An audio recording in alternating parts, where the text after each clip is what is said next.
Let me pull up the YouTube.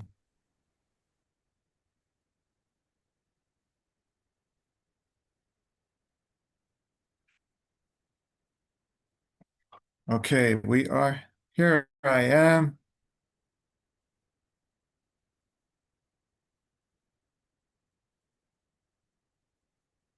Welcome to the Signal 3 Gate 9 Vibrillionaire Convo-Sessions podcast, where this is a mirror of our own remembrance. And amongst the field of noise and stimulation and entertainment, we are here to unite as one, honoring the field, honoring God, honoring Source, honoring the universe. We all feel that there's something much richer, much more pure, much more substantial, like full of substance, that we are here at 2026. This is the first podcast, beloved, of 2026. And we have Shakti with us. This is a gift. But we just got done celebrating New Year's. And we've done this every year. But we feel like, and Shakti and I were sharing before this, and we feel like, we know, or we have an extent of this knowingness, this awareness that, we've chased time, we've, checked boxes and, accomplished steps and performed, you know, protocols and things like that to get things done. And we know that that's what we do year in, year out. But beloved, how beautiful it is to experience like doing nothing but feeling everything, like feeling the senses, feeling that awareness, feeling that love that no box checking could do, that no task fulfilling can do. And we're not putting things down. We're saying that we are being invited in this timeline that lifetimes our ancestors, spoke about, but very few lived. And collectively, we're coming into this awareness that there's something much more than just getting a paycheck every week. There's something much more than just clocking in somewhere. There's something much more than just celebrating another day of a holiday yearly, every year, every year. It's to experience that richness that when we look at each other, we're experiencing that richness of life. We see something and we recognize something that is beyond, the story, beyond the identity, beyond the performance is really like this here and now, this vibrant here and now. And when we surrender to that present moment, it's like it's full right here, right now. We're not seeking, we're not striving for something else. That to me is like we don't even have words, but today is all about the soul's return. Beloved, how are you feeling? I know we're here in 2026. To me, it's just another date on the calendar, but we'll call it Samadhi year. And I mean, we're here, we're alive, and we get to experience life. That to me is the greatest richness. We already are like given this immense richness every day. We call it time. We're given the same amount of time, yet every one of us, every day. We're given them the same amount of opportunities every day. What does Shakti have to reflect for this field that we share this richness that no matter location, space, there's no separation, there's no limitation. Whether you are there, I am here in this form, we realize that presence is witnessing presence. And the time, I mean, we're what? 10 hours different, and we're here and now, right? Like, how else can we ask for more evidence than this? That this is like, like this is not a fantasy. We're living this reality, right? Okay, so happy new year, people. This is let's start with time, with what Michael was sharing about time. So first of all, I'm in the future, and this is our first conversation of 2026. It's also the first full moon of 2026. So Mm. given that it's morning for you and night for me, I've already seen the moon and it is gorgeous, beautiful, full moon in Cancer. Wow. And it's it just shows what you were reflecting on. It reflects that. And the most uh, the most playful toy we can play with this year is time. So I just read, interestingly enough, something on, I don't know, one of the social medias, but basically the fact is that time is bendable. We can play with time, we can manipulate it, we can change it, we can make it slow down, we can make it speed up. And as Yes. we are here right now, in the past and in the future, in the morning and in the night. And so essentially, time and timetables, the rat race, all the things that Michael touched on, those are basically self imposed things. If we do a Yeah. 9 to 5 and we only have 5 hours left to do things before we need to go to bed, then you're trapped in time. Yeah. Once you let time flow as it's meant to, without putting on this human created um, hamster wheels, factories, all of that, once you step out of it, there is enough time to do anything that you really wish. Yeah. What there will not be time for is to waste. So if you really slow down and do things like we do in my household, we eat when we're hungry, we sleep when we're tired, and that's all we really do. And so it's just our days are long and slow and luxurious. And that is what the vibrant linear life is all about. It's not about going to the factory or to the office or any of those things. Although, even if you do, if you show Yeah. up with that kind of intention, that kind of spirit, that kind of like slowing down and just witnessing things around you so that you can do your best productive work, it works in the workplace as well. This is just the Right. choice that we have made to step away from that uh, rat race. And that's why I say that we're semi retired and we don't work. But at the same time, my husband and I are extremely creative people. I'm a full time author, he does his music. So, this kind of living in the flow supports that creativity. Right. And I really believe that 2026 is all about that. And I wish that for all aspects of my consciousness that are out there. And through these conversations, we are trying to call all of that awareness back home. Yes. Yes. And beautiful, beautiful segue to um oh, we didn't do on Facebook. Beautiful segue to you gotta love all these different platforms and Well, that why is so don't you? interesting. That is Well, why so don't you go ahead interesting, to and be do the honest. Facebook thing? Say it Because again? I just thought of something else that me and my husband were discussing yesterday. I'm sure most people have seen this, but what's doing the rounds is that instead of 12 months in a calendar year, this apparently was created by Julius Caesar and Augustus, wanting to have their names in July and August or whatever. But Right, basically, right. Yeah. if we did 13 months in a year, then every month would have exactly 28 days. Yeah. And the first day would be a Monday, and the last day would be a Sunday. And so instead of doing something intuitively, we have all these rules that were Yes. imposed way back when, and they've The not been Gregorian calendar. updated. Yep. But before the Romans, every single practice was lunar. Yeah. Whether you look at the Yes. Hindu calendar or the Islamic calendar or even other like the Mayan or Nepali, they all follow the moon cycles. So Yes. we're only for keeping us all on the same sort of timeline do we have clocks and calendars. Yes. Otherwise, there's really no purpose for it. So it's basically part of the illusion. It's actually not real. So we Yeah. go back to what I had shared, which I know you loved, Michael, but I was like, we are animals. We're just animals wearing Yes. clothes. Yes. We're meant to just sleep, eat, and reproduce. That's all we're supposed to be doing. Yeah. At Everything the else base is level. Yep.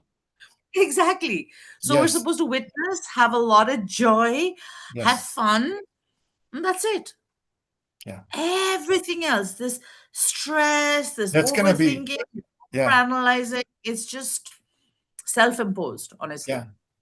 And you know what? Thank you for mentioning that because we can check in with Presence. I would love to hear what Presence has to say about what you just spoke opened a portal to because you opened a huge portal that Michael fought for over 2 decades.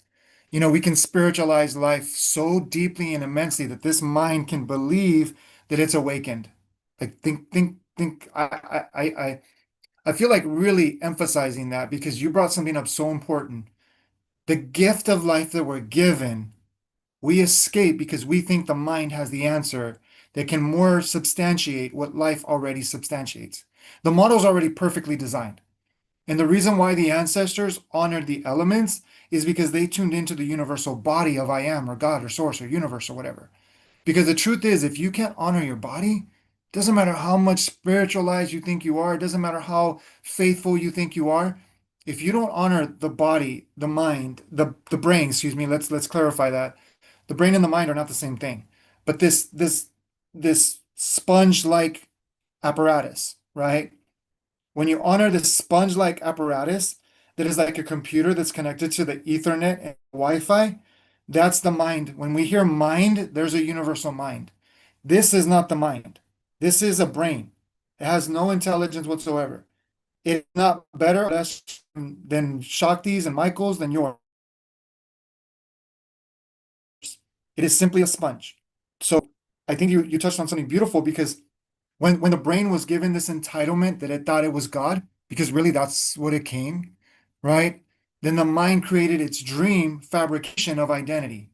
But then it created all these different identities to make itself feel like it was above nature, right? Like it was above life itself. It basically became uh, what is the, and I know it's kind of a activating word, but for faith that believe in the devil and Satan and this demonic being, right?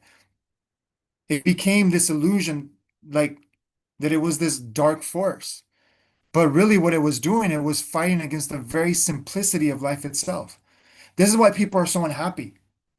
We experience that is because we're fighting the very flow of life itself. When we align, when we simply just surrender just a little bit, and we know this, Shakti, to a degree, when we surrender just a little bit, we align with the very flow that intelligence just naturally starts coming through.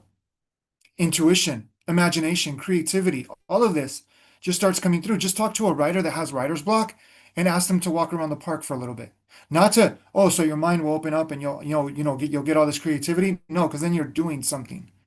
But when the writer just goes and walks, gets them just lets go of all the ideas and oh, I need to do this and I need to get this done. When they just go for a walk and they just drop everything, all of a sudden the writer gets an idea. Oh my gosh, like I got this huge idea because they actually let go of that resistance, right?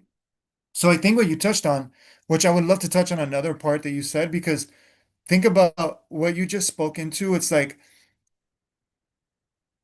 the New Year's. The New Year's is a fabrication to distract from the very flow of life itself. Because the New Year's actually happens in spring. This is when the whole universe is like pulsing with rebirth. Like you're aligning with rebirth itself. So if you think about it, people that make these New Year's resolutions on January 1st are going against, if you want to look at it like a farmer or a rancher that knows, hey, if I don't honor the seasons, I'm not going to be abundant with my crop. They do not defy the universe. They do not fight nature. They do not resist life. A farmer knows this. And I don't care how much a farmer is studied in a university or grew up on a farm. They all honor the same process. They will not fight the process. Doesn't matter how smart they are, doesn't matter how gifted they are, it doesn't matter how much, oh, I've been in a farm all my life. Every farmer knows this, that to honor the environment, to honor the season, to honor the species of the fruit and the vegetable and the herb is the secret to experiencing the miracle of life, which is a seed opening up a sprout and the sprout giving off fruits and harvest. And I think that's what you touched on so beautifully, Shakti, is when the time was interrupted, that interrupted the cycles of the very base consciousness of animalistic nature, it disrupted the whole field. And this disruption of the whole field is why people are chasing time. People are, or excuse me, um, yeah, people. We'll make it simple. People, and we live in this copy paste society that we saw someone post this beautiful post in Mandir. I don't know if you're familiar with that place, but Mandir.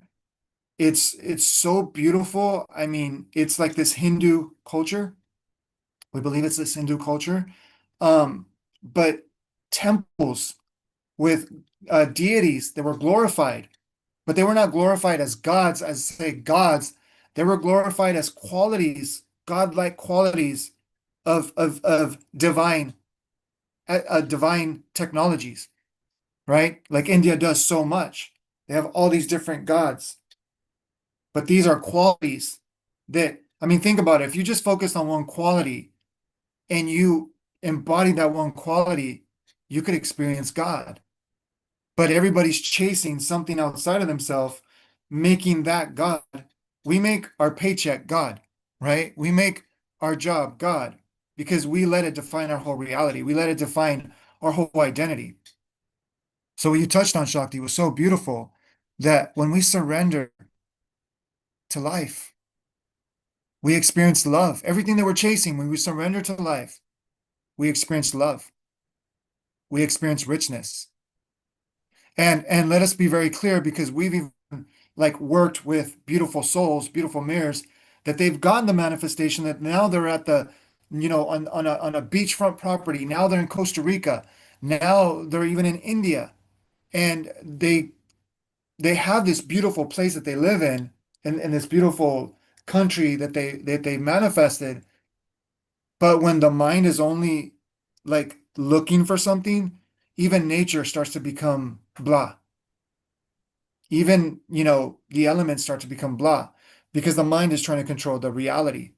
Because no matter where you are, and we say this because Michael had experienced this in prison, no matter where you are, there you are. And you can make it the richest experience or you can make it the poorest experience. You can make it the most alive experience or you can make it the most hellish experience. And another example to finalize this example from this whatever, um, because it's really the one speaking through us all, even you watching this. This is why we say this is not a podcast. This is a mirror. And you're feeling something, you're tuning into something that, the educational system has tried to structuralize and the logic tries to control. But when you surrender to the not knowing mind, you tune into an intelligence. And the thing is, if you've ever experienced being in a classroom, being in a sermon, being in kind of like a dialogue or a speaking event or something, and your mind is running the show, and you're not, just tuning into the moment, you can make time your prisoner, your tormentor. So you're like, oh my gosh, this is taking forever. Why is this? Why? And another person could be like, oh my gosh, like they're enjoying the moment. And we ask ourselves a question, why am I not enjoying it like that person? I came to enjoy this experience.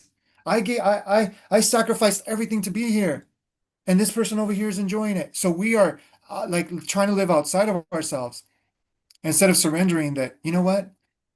I don't care what this moment looks like. I don't care what this moment sounds like. I don't care what this moment is for anybody else. I'm just going to let go and just allow this moment to be what it is. You'll unlock a key to magic that most people can't even dream or fathom. That is so true. And if we just go back to the farmer and the off-season things, this is the way that we've been these this is one of the ways in which we've been trapped in the matrix, like we said, like time and the disruption of the calendar year, right? So if you think about it, on the 31st of December, we should be in the deepest hibernation. We Yes. should be at home, cuddled under the blankets, just really slowing down in the Yes. dark, in the short days and long nights, to just plant seeds, like you said, for Yeah. the year ahead, which will start in solstice in spring, Yes. like all of nature. Instead, where because of electricity, we've been pulled out of our homes and Yes. asked to party and fireworks and do Right. all this activity, which is exactly opposite to what nature had intended. So that's really interesting. And I Yeah. wanted to just say to you that I don't know where you where you read this mandir thing, but mandir is mandir. Mandir is the Hindi word for temple. Hindi. It's Yeah. not only one place. So it's like every temple is mandir. Oh, really? So this was okay, because let me go look at it. I know who posted it. I'll go look at the. Anyways, I guess that's not as important, but thank you for mentioning that because um I mean, it's important for you to know because it just is the translation of the word temple. And of course, there are millions of different types of temples, and each of them represent a different aspect of the god or goddess. And, yeah. it's like you said, it is life lessons. But human beings, because we're so lazy, no matter what culture or religion we belong to, we give our power to the church, to the mosque, to the temple, and we forget that it's supposed to be a reflection of what is within. We are Yeah. supposed to be divine. We're supposed to be. All of it is reminders that the divine is within us. But Yeah. uh, the powers that be don't want us to realize that we are the most powerful, because then they lose power, and that's what it's about. Yes. And may I piggyback on that? May I flow with Of that? course. Because something you said, um, oh my gosh, like even when you broke down Mandir, right? We're gonna go into the old conspiracy thing, but I think that you brought up a good, beautiful point because we're gonna share a mirror, and please do not accept everything that we say, question everything for yourself. And we do this when we teach anyone that comes through this frequency. We say, you know what? Because people say, Michael, I want to know everything that you know because they have an idea that Michael studied. And Michael used to feed that monster and be like, okay, well, this is what I studied, this is what I studied, and this was helps, and this what helps. But life is the greatest curriculum, and it's been set up so beautifully and designed so greatly. And you know what's crazy that just, tuned in earlier is that the greatest minds study nature for the secrets on how to access flow, how to leverage force, and how to manifest uh, like greater effectiveness with least resistance technology, right? We can define solar, all of these different things. So they study nature to discover the greatest secrets, but yet they define nature as the greatest technology. It, isn't that like mind blowing? Like they're studying nature because there's something about nature, but yet we're not told that nature is a mirror of one of the greatest technologies. And um, the reason why we were guided to share this is that, okay, we even felt a little breath there. It's going to be a little bit activating, but I think if we don't talk about this, beloved, I don't think we're going to do it justice. And I'm feeling that very, very strongly. Is the greatest, and we're using words and it's not and it is, so just kind of feel this out. And like we said in the beginning, don't believe anything that we're saying because what we say only feeds the mind. It's like the logic is looking for what it thinks is true, what it thinks is real, what it thinks is belief. And if it doesn't align with that belief, it rejects it.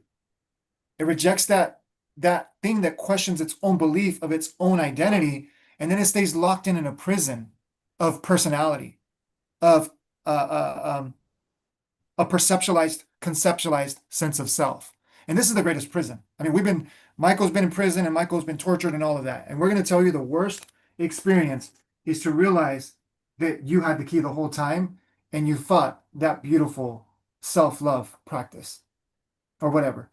Is that the greatest the greatest conspiracy to humanity or the greatest black magic, if that's what we want to call it, dark magic, which is not dark, but we're using these words. Um, the greatest poison was that we defy and we refuse that we volunteered to be here. No one,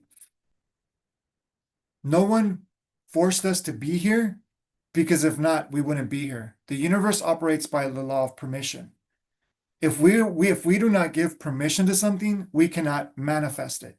This is why we working on all this shadow work and all this, timeline work and identity work, because what we're doing is we're letting go of the permission slips of where we gave ourselves permission to forget who we are.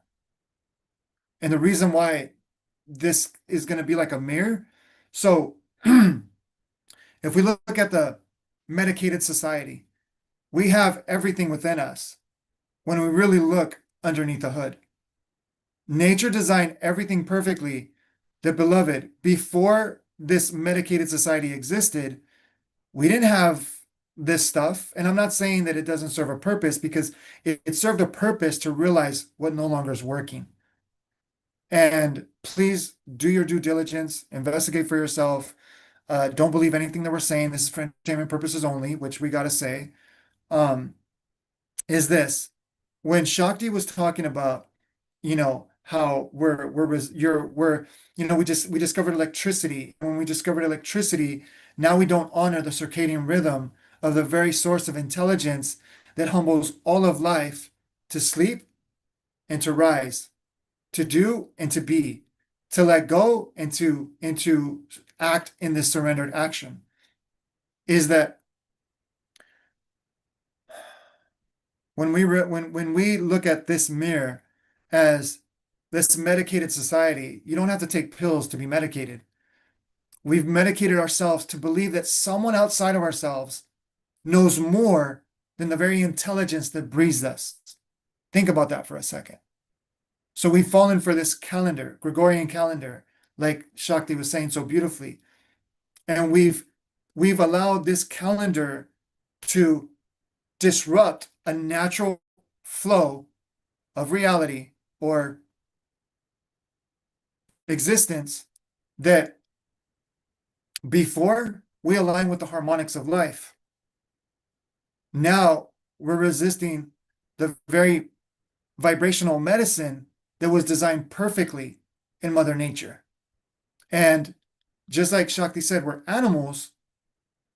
But if you think about it, human beings forgot the beingness that they became the greatest predator on earth. I know that kind of hurts, but think about it. Every other animal and every aspect of existence only takes what they need to survive.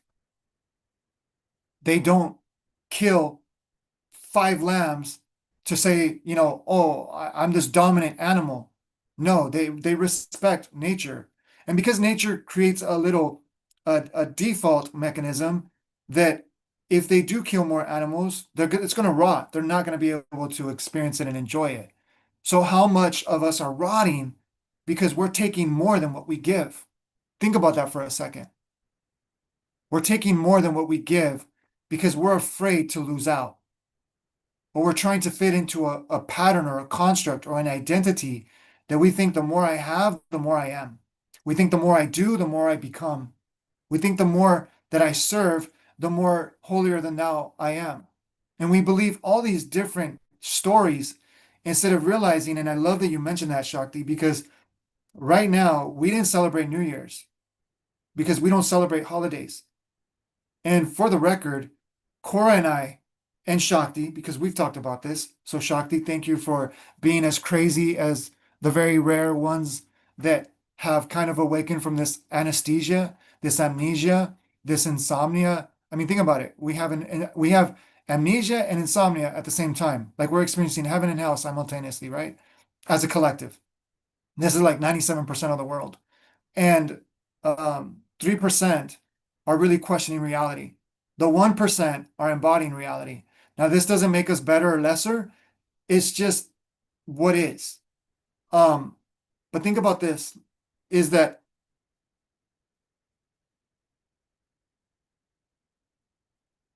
we listen to people that say they're experts, that they may check the boxes and all this stuff, but we live in a society that because we run around with masks, we don't really see each other for who they are.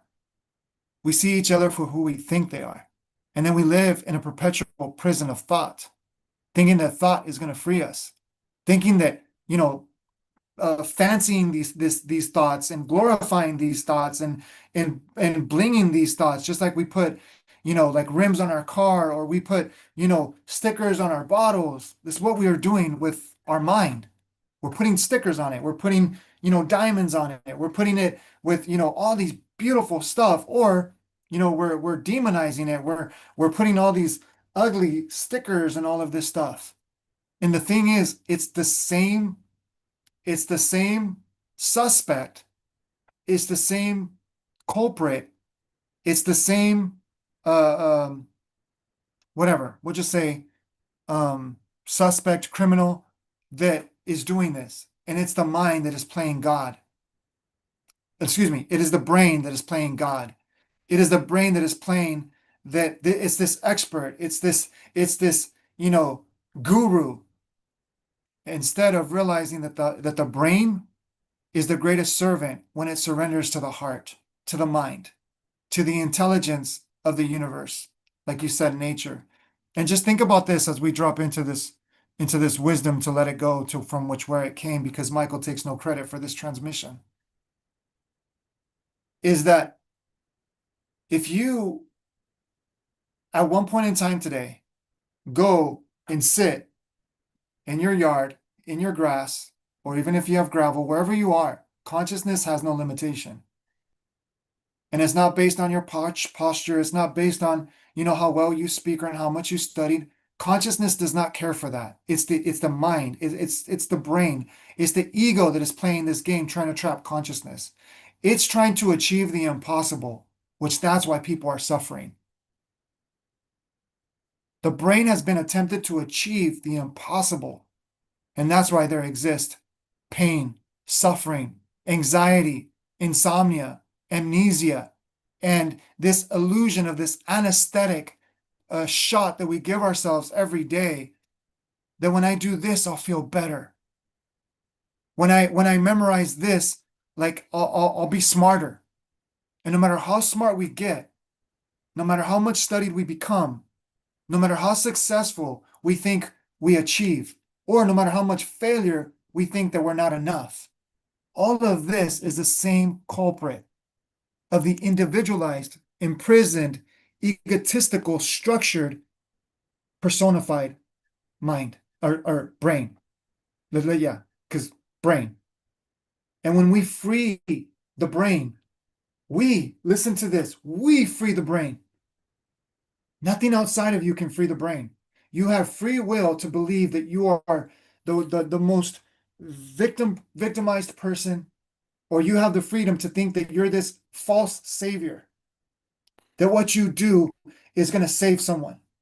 We've played both roles. You can play also the greatest villain, and you can literally hurt people and think that hurting people, you're going to feel better once you take from someone. And it's not enough. We can report that too.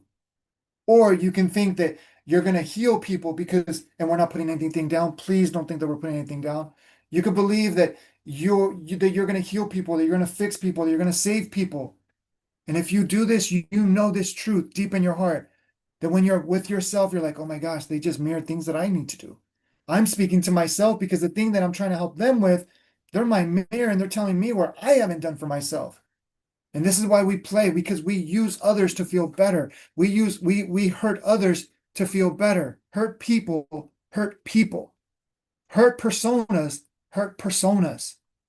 So when we realize all of this is this like sponge-like apparatus that is the greatest technology that has ever been created, aligned with the heart, it exists as the one technology that is this samadhi that we talk about, is this kingdom of heaven, this nirvana, this bliss that will render and will let go with this. Why is it throughout time, beloved, and we have a deeper sense of this awareness, but for those that are experiencing this mirror, why is it that throughout time, when we think we're suffering today, but how about when, and there's places around the world that still experience this, so our love goes to you because we are one. What happens to you happens to all. What happens to us happens to you. We're truly interconnected more than we can imagine. We may not physically experience this, but mentally it is affecting everyone. Is this everyone as an ego, but it is not affecting the one that transcends and surrenders their ego. This is the secret where the sages, the mystics, the seers, the prophets, they were able to drink poisoned water and live. They were able to meditate in a worn, torn society, in a society that if you believed a certain belief, you were killed, you were tortured.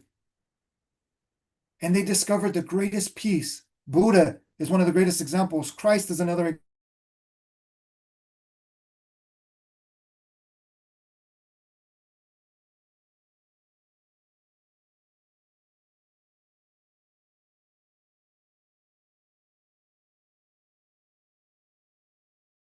this. I don't need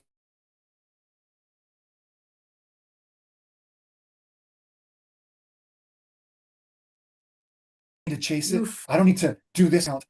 But you keep on freezing suddenly, Michael. And the last minute, the last couple of things that you said. already given this trust account. What they touched on is, can we trust that we already aligned with the greatest truth of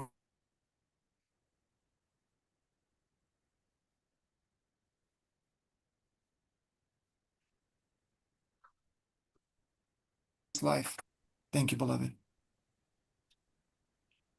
Thank you. I don't know if it was just my reception, but the last couple of minutes you kept on freezing, so I didn't really hear what you said. I don't know if it'll be there on the recording, but thank you for that reflection, that transmission. It was really beautiful. And I just want to add that if you're talking about conspiracy theories, then at this level of awareness, the separation from nature is one of the things that they did.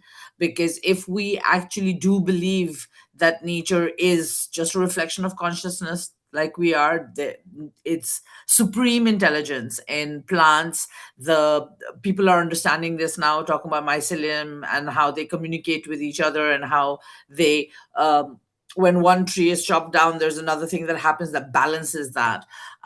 If we as human beings um, really acknowledged our role as being a super predator, where everything is below us. So, Yes, animals, trees, plants, the planet, everything apparently is below us. yes, Those of us who are sentient beings, those of us who are sensitive and do self reflection, then it would really, really, we wouldn't want to hurt or pillage the planets the way that we do. And they could not right. have successfully built what they've built if that awareness had been allowed to be nurtured. So that is one of the Yes, things that keeps us in insomnia and in anesthetic forgetfulness is separation from the one, separation from each other, separation from the earth, from the planet. So people are aware that nature is healing. People are aware that they should walk barefoot on the ground for grounding and go to the beaches and get rejuvenated, yet they forget to respect it on an everyday basis yes, until we don't have remembrance of that oneness, um, that is one with everything, even with a little ant. Um, we're going to be stuck in this hamster wheel of forgetfulness. and we think we're intelligent. Like literally, we're defying intelligence. That's what we're doing. Exactly. Right. Absolutely. Which is an exercise in keeping the matrix and the Maya Jal in place. And the But you minute know, that we get that oh, go ahead. awareness, it'll dissolve. Yeah, you touched on something very important because we actually have a story for that. Is and it's a very potent one. Is that we remember we were studying conspiracy theory when we were locked up, and we told the judge we were going to study, the government. We are going to be the best criminal. But in studying the government, we realized that the government knows certain secrets and techniques and things like that they use to, let's just say, mind control or mind manipulate and influence the collective mind. Because even the Nazi war was not a war based on war, it was based on affecting the collective mind. The German education system was very astute on thinking people that they were free, but really indoctrinating control. So United Right, States took the scientists over there and brought them over here to affect the educational system over here. That was the biggest underneath the radar move that they did. And it affected society more than we can imagine. So much love to those that, affected and got family through the Holocaust and all that. But you got to question what's underneath. There's always something more than what we're being told. If we're being told something, the rule of thumb is if you're being told something, question why you're being told that. because there's always an agenda underneath what you're being told. So, so the point is this, is what you said about conspiracy theory. Michael studied endless aspects of conspiracy theory, was locked up in prison where people were set up by their own government, so they had secrets that most people are not privy to. And we were getting very studied, right, beloved? And here's the thing that we said to the government, we're going to become the greatest criminal, and like we're going to destroy the government, right? And when we were studying the government, we were actually being destroyed from the inside out. And that's what we're seeing, because by studying the government, Michael became smarter, but Michael became more justified to be rageful, vengeful, angry, volatile, and even had plans of vengeance when he got out. And the point that we share is this: there's a lot of people that are filling up their minds with all these government conspiracies. That's also another trap, a conspiracy within a conspiracy.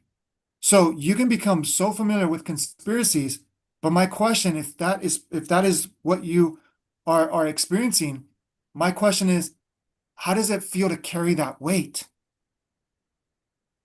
Because you're carrying a weight that is not yours to carry.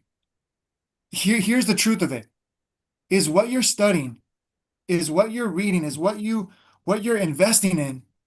Is it giving your nervous system the greatest regulation, the greatest harmonics, the greatest relaxation? Because that's how you become a very pristine channel of intelligence.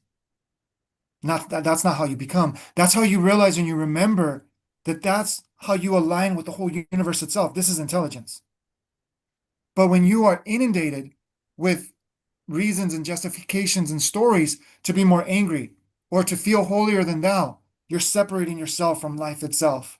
And you're going to teeter totter and you're going to roller coaster and you're going to be on this perpetual hamster's wheel, this perpetual rat race, this perpetual keeping up with the Joneses that has nothing to do with material. That's a mirror of what has to do with perceptual. So you are attempting to, this metaverse of perspective, right? We want to have all these properties, all this, oh, I'm smart with this, and I know this, and I know that. And really, that's where Michael was at for many, many years. And your mind energetically becomes this big. Have you ever seen those cartoons or whatever? They have this big old head like this. Have Mm-hmm. you ever seen that? Well, Yes. yeah, that's energetically what causes all of those distresses. That the head is so swelled up that it's heavy for the body. And the body's like, trying to balance all this weight. So the key basically is balance, and it Balance. is the awareness of the in that balance state, which is in the heart center, that we are all one, and all of these Yeah. different ways in which we've been kept separate. Um, so that gives us a perfect segue into next week's episode, which is happening on the 10th of January, which is 10, which is Samadhi number. So next Saturday is going to be absolutely amazing. Join us at 8 a.m. PST, 11 a.m. Eastern Standard Time, same place and same time. Stay in peace. We light your path to remembrance. Yes. And Bye for now. remember to join us for the Vibranium membership after party right after this, because we're going on here in a few. Thank you, beloved, and we'll see you next week.